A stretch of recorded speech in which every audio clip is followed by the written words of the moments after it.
여러분, 혹시 대가 없이 마음을 다해 호의를 베풀었다가 오히려 상처만 깊게 받아본 적 없으신가요? 내가 가진 것을 아낌없이 내어주고 배려하면 상대방도 나의 진심을 알아주고 고마워할 것이라 믿었지만 결국 돌아오는 것은 무시와 당연하다는 태도뿐이었던 뼈아픈 경험. 아마 세상을 살아가면서 한 번쯤은 반드시 겪어보셨을 것입니다.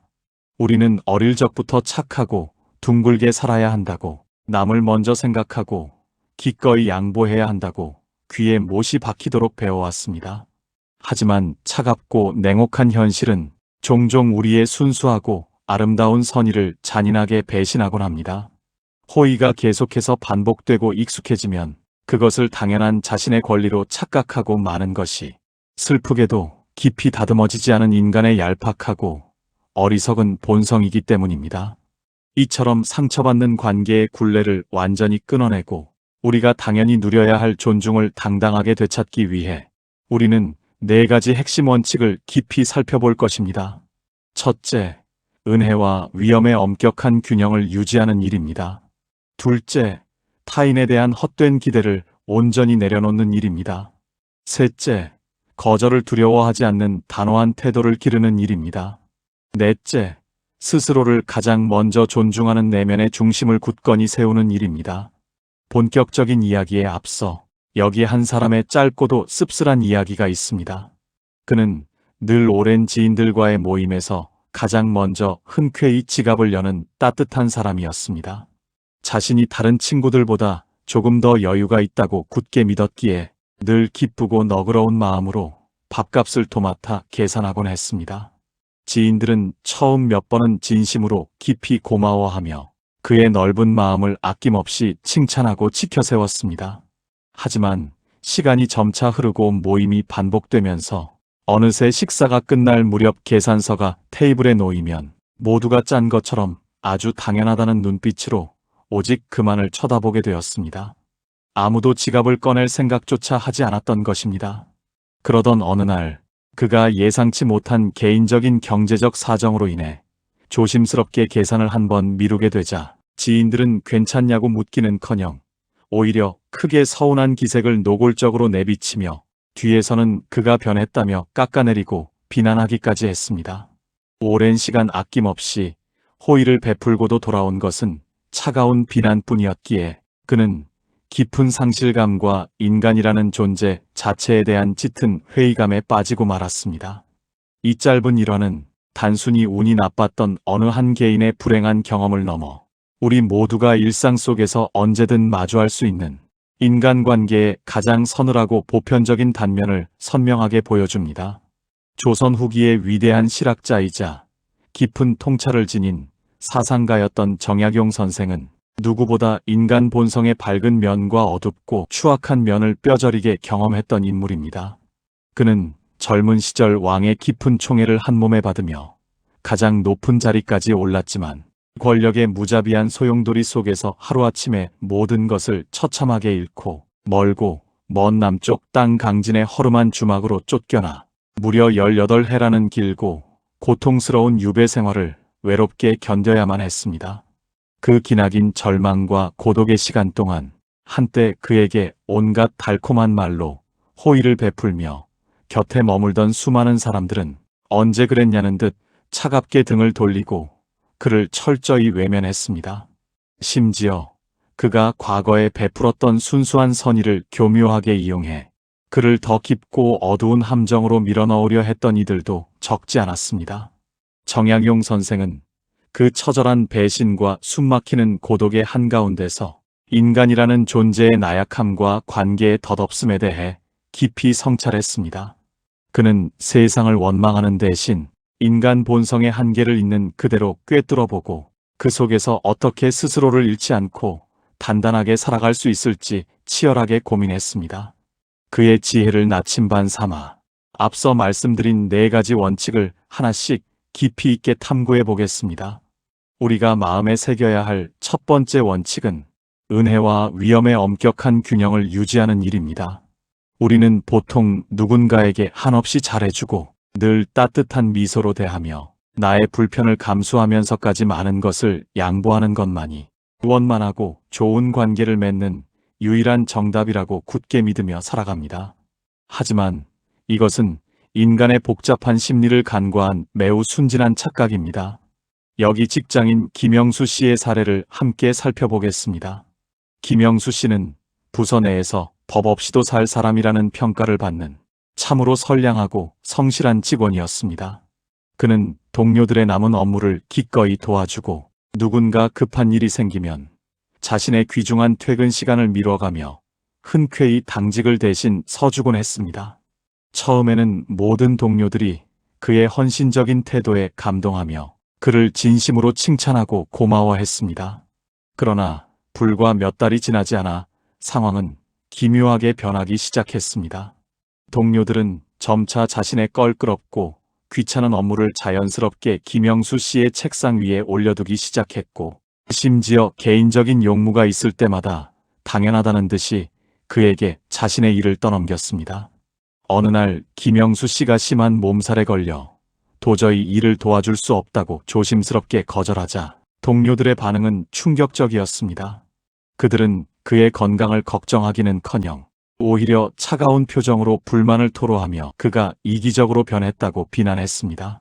김영수 씨는 억장이 무너지는 듯한 억울함과 슬픔을 느꼈습니다. 도대체 왜 이런 어처구니 없는 일이 벌어지는 것일까요? 그것은 바로 인간의 마음에 내재된 얄팍한 관성 때문입니다. 인간의 마음이라는 것은 참으로 간사하고도 나약하여 처음에는 하늘에서 내린 단비처럼 달콤하고 고맙게 느껴지던 타인의 선의도 그것이 매일같이 반복되어 일상이 되는 순간 마치 원래부터 그 자리에 숨쉬듯 존재했던 공기나 물처럼 아무런 특별한 가치를 느끼지 못하는 지루하고 당연한 권리로 전락시켜버리고 맙니다. 이것은 단지 그 특정 동료들이 특별히 악하거나 인성이 심각하게 파탄 나서가 아니라 우리 모두의 내면에 깊숙이 자리 잡고 있는 편안함에 쉽게 길들여지고 타인의 희생을 무감각하게 소비하려는 어리석은 본성 때문입니다.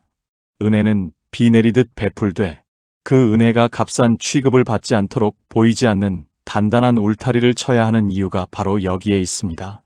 정약용 선생은 유배지 강진의 낡고 좁은 방 안에서 멀리 떨어져 있는 두 아들에게 쓴 편지에 이와 같은 준엄한 가르침을 남기셨습니다. 무릇사람의 마음이란 얕고 가벼운 물결과 같아서 작은 바람만 불어도 쉽게 요동치고 흔들리며 은혜가 지나치게 넘치면 반드시 교만해지기 마련이다. 그러므로 너희는 남에게 무언가를 베풀 때 반드시 그 한계와 선을 분명히 하여 너희의 순수한 선의가 상대방의 건방짐과 교만을 키우는 치명적인 독약이 되지 않게 하라. 정약용 선생의 이 말씀은 수백 년의 시간을 뛰어넘어 오늘날 인간관계에 지친 우리들의 폐부를 날카롭게 찌릅니다. 선생은 은혜, 즉 남에게 베푸는 호의가 위엄이라는 단단한 뼈대 없이 주어질 때 그것이 얼마나 쉽게 짓밟히고 조롱거리가 되는지를 정확히 꿰뚫어 보셨던 것입니다. 위엄이란 남을 윽박지르고 강압적으로 군림하는 폭력적인 태도가 결코 아닙니다.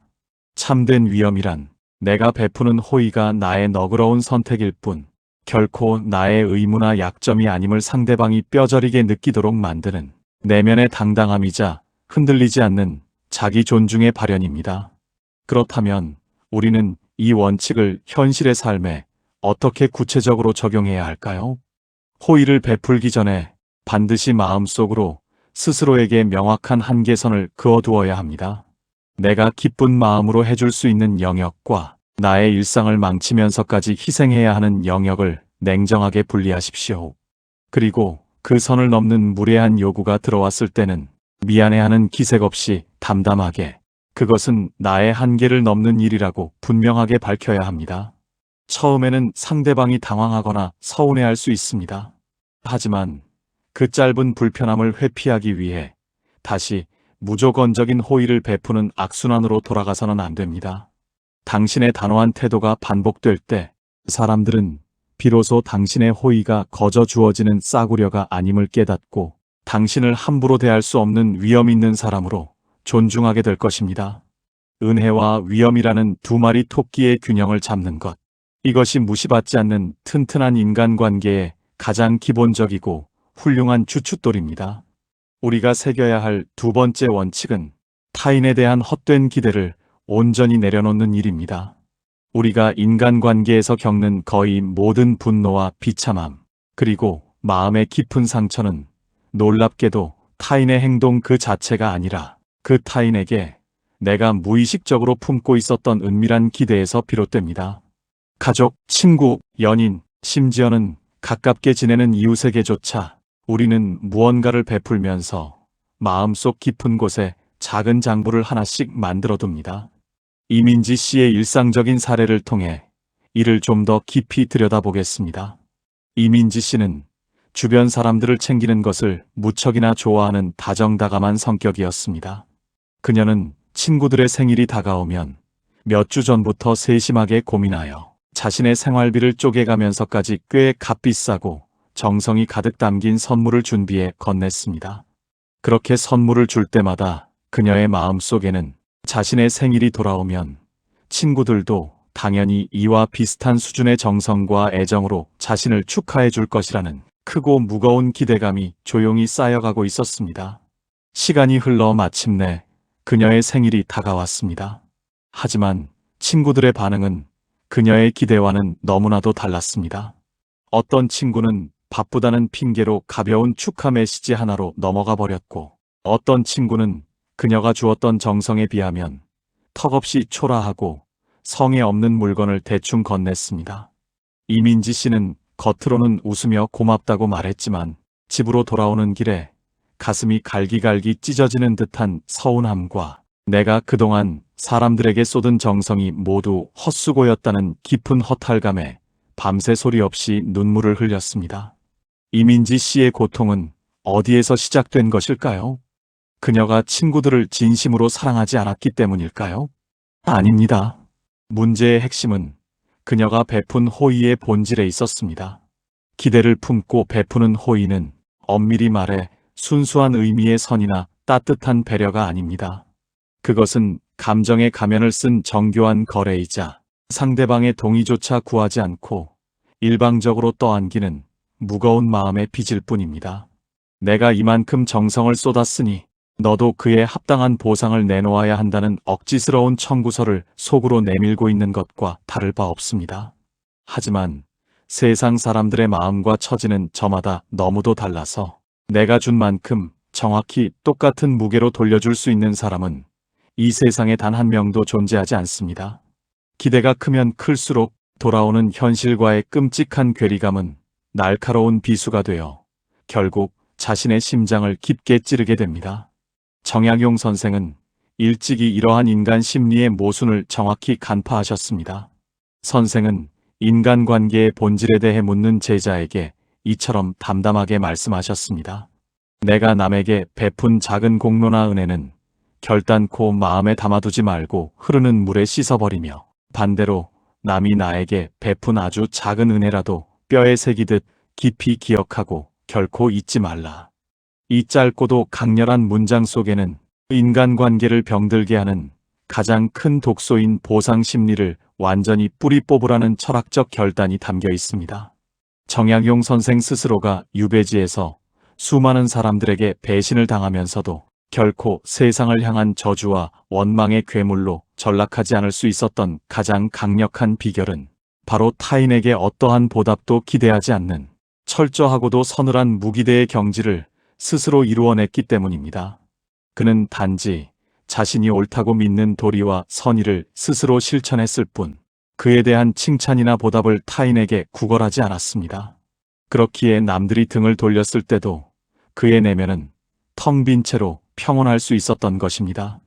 여러분, 관계에서 진정한 자유와 평화를 얻고 싶다면 베풀매 방식을 근본적으로 완전히 바꾸어야만 합니다.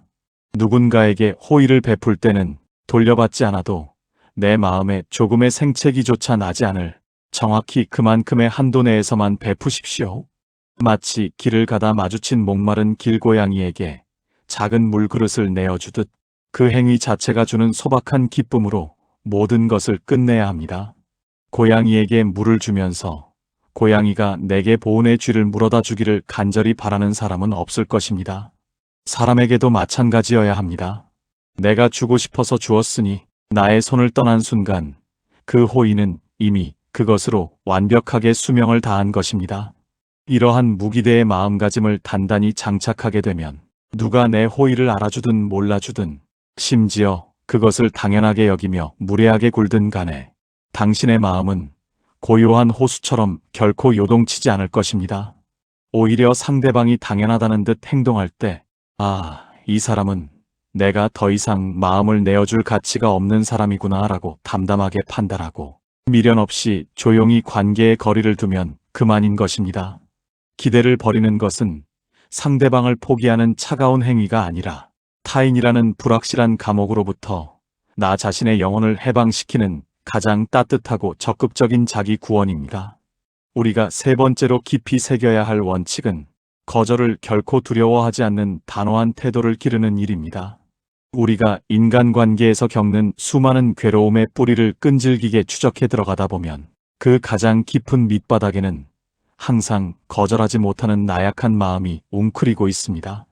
좋은 사람이라는 껍데기 같은 평판을 잃을까봐 혹은 상대방과 어색하고 불편한 기류가 흐르는 것이 죽기보다 두려워서 우리는 입술을 꽉 깨물고 속마음과는 전혀 다른 승낙의 말을 힘겹게 뱉어내곤 합니다. 평범한 이웃집 청년 박동훈 씨의 이야기를 들어보십시오. 박동훈 씨는 이웃들 사이에서 인심 좋고 착하기로 소문난 청년이었습니다. 어느 날 옆집 이웃이 잠시 외출을 한다며 2시간만 집을 봐달라고 조심스레 부탁했습니다. 박동훈 씨는 자신의 소중한 휴일 계획이 망가지는 것이 내심 불편했지만 좋은 이웃 관계를 망치고 싶지 않아 억지로 미소를 지으며 알겠다고 대답했습니다. 그런데 그 한 번의 소심한 승낙이 끔찍한 지옥의 시작이었습니다.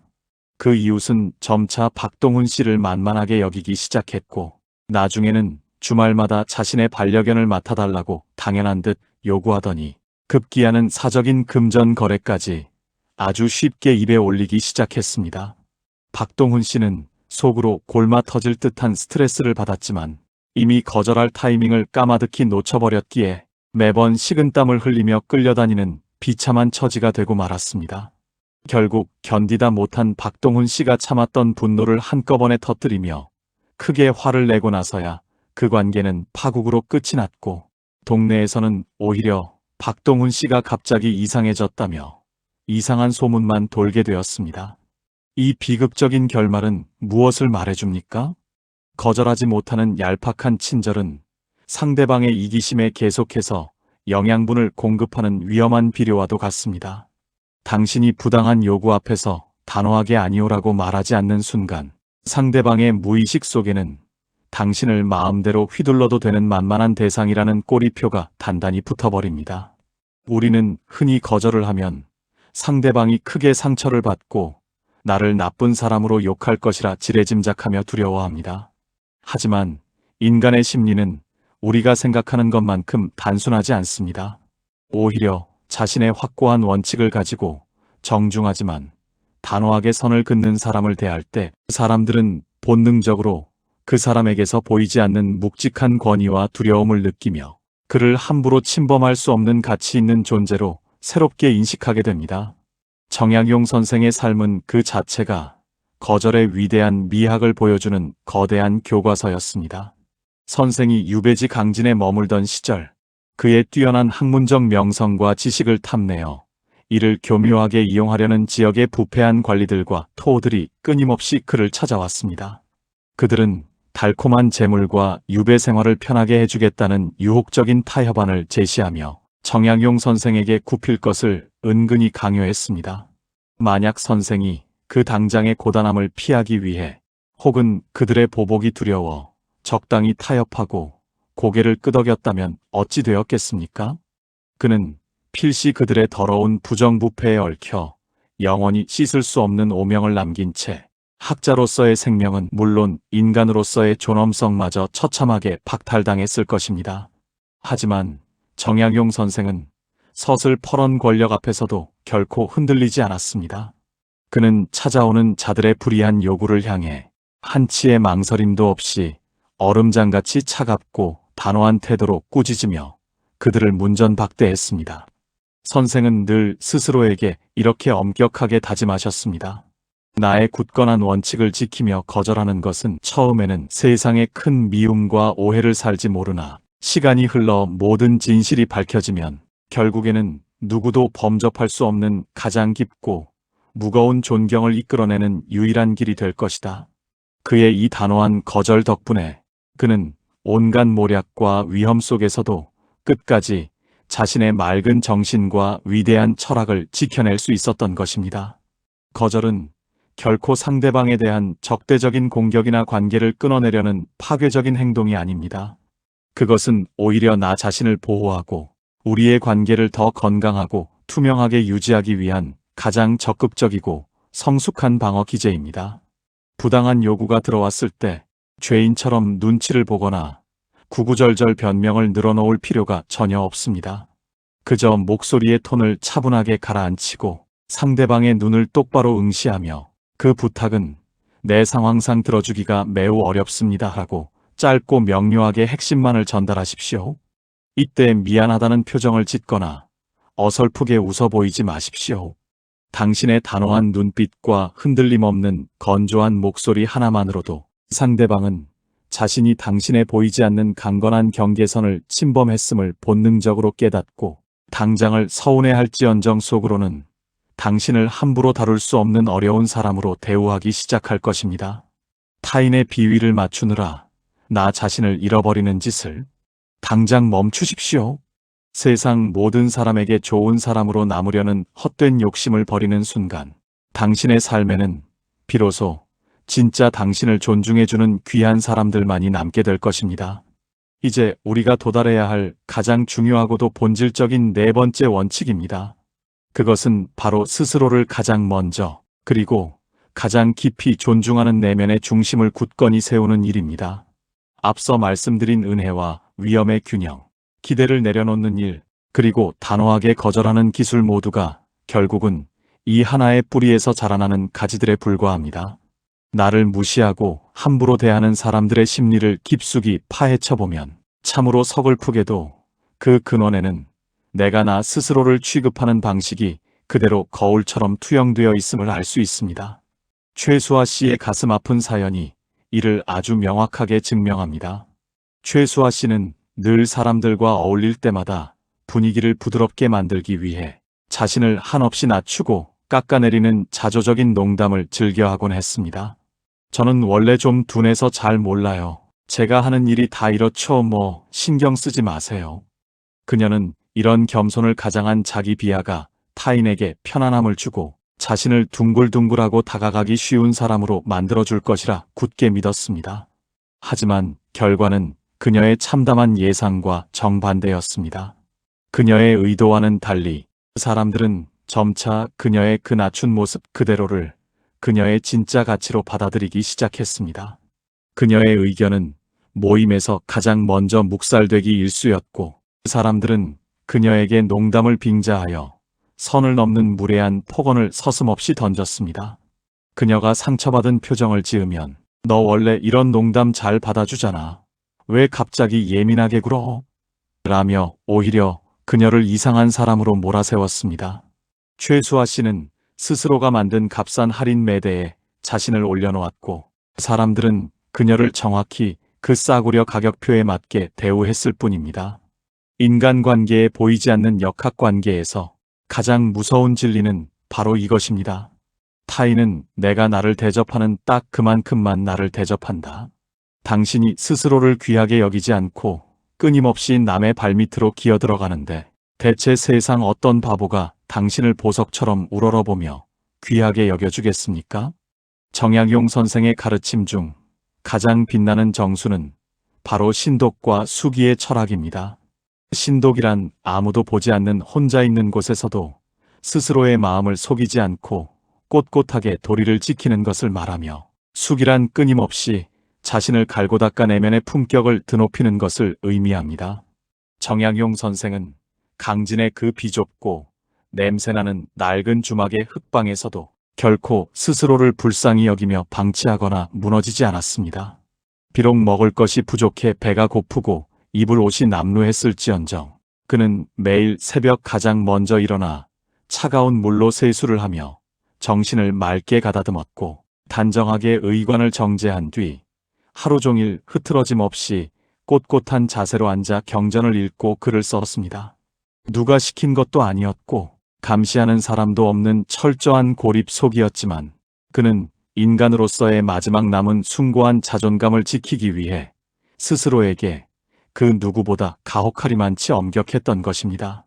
동네 사람들과 관리들은 처음에는 몰락한 권력자인 그를 비웃고 얕잡아 보려 했으나 비바람이 몰아치는 척박한 환경 속에서도 결코 범접할 수 없는 고고한 기품을 내뿜는 그의 모습을 몰래 훔쳐보며 점차 알 수 없는 거대한 경외심과 두려움을 느끼게 되었습니다.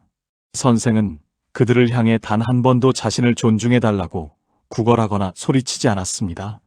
그저 스스로를 뼈를 깎는 노력으로 급진히 존중함으로써 세상이 자신을 감히 함부로 대할 수 없도록 보이지 않는 철벽을 세워버린 것입니다. 정약용 선생은 말씀하셨습니다. 내가 먼저 나를 깊이 업신여기고 깎아내리면 남들도 반드시 그 틈을 파고들어 나를 벌레처럼 업신여긴다. 하지만 내가 하늘 우러러 한 점 부끄럼 없이 내 안의 중심을 태산같이 무겁게 세우면 천하의 그 어떤 무도한 자라도 감히 나를 가볍게 여기지 못할 것이다. 자, 이제 여러분이 가장 궁금해하실 핵심으로 들어가 보겠습니다. 호의를 권리로 착각하고 나를 얕잡아보는 사람들의 태도를 그 즉시 단숨에 뒤바꿔 버릴 수 있는 단 하나의 행동은 과연 무엇일까요? 그것은 분노하며 소리를 지르는 것도, 논리적으로 따지고 드는 것도, 억울함을 호소하며 눈물을 흘리는 것도 아닙니다. 그 단 하나의 치명적인 행동은 바로 부당한 요구가 선을 넘는 순간 지금까지 짓고 있던 습관적인 착한 미소를 완전히 거두고 3초간의 차갑고 무거운 침묵과 함께 단호하게 선을 긋는 것입니다. 이 행동이 왜 그토록 파괴적인 위력을 지니는지 아주 상세히 설명해 드리겠습니다. 당신을 함부로 대하는 사람들은 언제나 당신의 즉각적이고 고분고분한 반응에 완벽하게 길들여져 있습니다. 그들이 무언가를 툭 던졌을 때 당신이 늘 당황하며 변명하거나 어색하게 웃으며 맞춰주는 그 나약한 모습이 그들에게는 일종의 안전한 놀이터였습니다. 그런데 어느 날 그들이 선을 넘는 무례한 요구나 농담을 던졌을 때 당신이 갑자기 동작을 멈추고 웃음기를 싹 지운 채 그들의 눈을 똑바로 응시하며 정확히 3초 동안 아무 말도 하지 않는다고 상상해 보십시오. 그 3초의 침묵은 상대방에게 3시간처럼 길고 숨막히게 느껴질 것입니다. 그 무거운 정적 속에서 당신을 둘러싸고 있던 공기의 흐름은 순식간에 차갑게 얼어붙고 상대방의 뇌리에는 아, 내가 지금 돌이킬 수 없는 큰 실수를 했구나. 이 사람은 내가 마음대로 짓밟아도 되는 만만한 사람이 아니었구나라는 본능적인 공포와 경각심이 번개처럼 스치고 지나가게 됩니다. 그리고 그 차가운 침묵이 끝난 직후 절대 흥분하거나 언성을 높이지 말고 오히려 평소보다 더 낮고 건조한 목소리로 이렇게 쐐기를 박으십시오. 그 말씀은 듣기가 몹시 불쾌하군요. 혹은 그 부탁은 내 선을 넘는 일이라 들어줄 수 없습니다. 이 한마디면 충분합니다. 구차한 이유를 덧붙이거나 상대방의 기분을 살피려 들지 마십시오. 이 단 한 번의 단호하고도 정제된 행동, 감정을 철저히 배제한 얼음 같은 멈춤의 순간은 당신이 오랫동안 베풀어온 수많은 호의의 가치를 일순간에 가장 고귀한 것으로 격상시키며 동시에 무너졌던 당신의 위험을 완벽하게 재건하는 마법과도 같은 힘을 발휘합니다. 이 행동을 마주한 상대방은 처음에는 크게 당황하거나 허세를 부리며 되레 화를 낼지도 모릅니다. 그것은 자신의 얄팍한 민낯이 들킨 것에 대한 방어 기제일 뿐이니 전혀 흔들릴 필요가 없습니다. 시간이 조금만 지나면 그들은 반드시 당신을 대하는 태도를 조심스럽게 고쳐먹고 당신의 눈치를 살피며 존중의 거리를 지키게 될 것입니다. 이것이 바로 동양 철학에서 말하는 칼을 뽑지 않고도 적의 간담을 서늘하게 하여 기선을 제압하는 참된 위엄의 실체인 것입니다. 여러분, 우리의 삶은 남들의 비위를 맞추고 그들의 부당한 요구에 끌려다니며 허비하기에는 너무도 짧고 귀중합니다. 당신이 베푸는 호의는 당신의 따뜻한 영혼이 세상에 내어주는 아름다운 선물이지 남들이 함부로 가져다 써도 되는 공공재가 결코 아닙니다. 당신의 선의를 싸구려 취급하는 사람들에게 더 이상 당신의 눈부신 에너지를 낭비하지 마십시오.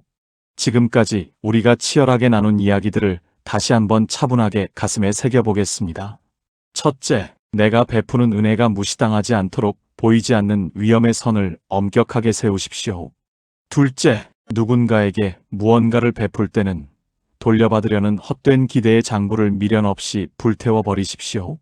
셋째, 나를 갉아먹는 부당한 요구 앞에서는 죄책감 없이 단호하게 거절하는 서늘한 용기를 발휘하십시오. 넷째, 무엇보다 가장 먼저 내 안의 중심을 태산처럼 굳건히 세워 세상 그 누구보다 나 자신을 극진히 존중하고 아끼십시오. 이 네 가지의 무거운 철학적 원칙은 단순히 귀로 한번 듣고 잊어버릴 가벼운 처세술이 아닙니다. 이것은 당신의 남은 인생 전체를 근본적으로 뒤바꿔 놓을 가장 강력하고도 실천적인 자기 방어의 무기이자 영혼의 갑옷입니다. 이제 조용히 눈을 감고 당신의 가슴 깊은 곳을 향해 스스로 묻고 성찰해 보시기 바랍니다. 나는 지금까지 타인의 사랑과 인정을 구걸하기 위해 나의 귀중한 가치를 헐값에 팔아넘기고 있지는 않았는가? 나는 나를 함부로 대하는 사람들에게 분노하면서도 정작 단 한 번이라도 나의 굳건한 선을 명확히 보여준 적이 있었던가? 당신의 가치는 남들이 멋대로 매기는 천박한 평가표에 의해 결정되는 것이 아닙니다. 당신의 참된 가치는 오직 당신 스스로가 자신을 어떻게 대우하느냐에 따라 찬란하게 빛날 수도 먼지처럼 흩어질 수도 있습니다. 오늘부터 당장 당신의 삶을 갉아먹는 유해한 관계의 사슬들을 과감하게 끊어내고 당신 내면에 잠들어 있던 당당한 위엄의 주인을 깨워내시기를 바랍니다. 더 이상 상처받지 않고 누구에게도 함부로 휘둘리지 않는 단단하고 평온한 당신만의 위대한 삶을 향해 오늘 그 첫걸음을 내디드시기를 간절히 소망합니다. 오늘 이 묵직한 이야기가 여러분의 지치고 상처받은 마음에 작은 울림과 단단한 위로를 전해주었다면 구독과 좋아요로 이 귀한 지혜의 여정에 앞으로도 계속 함께해 주시기를 바랍니다.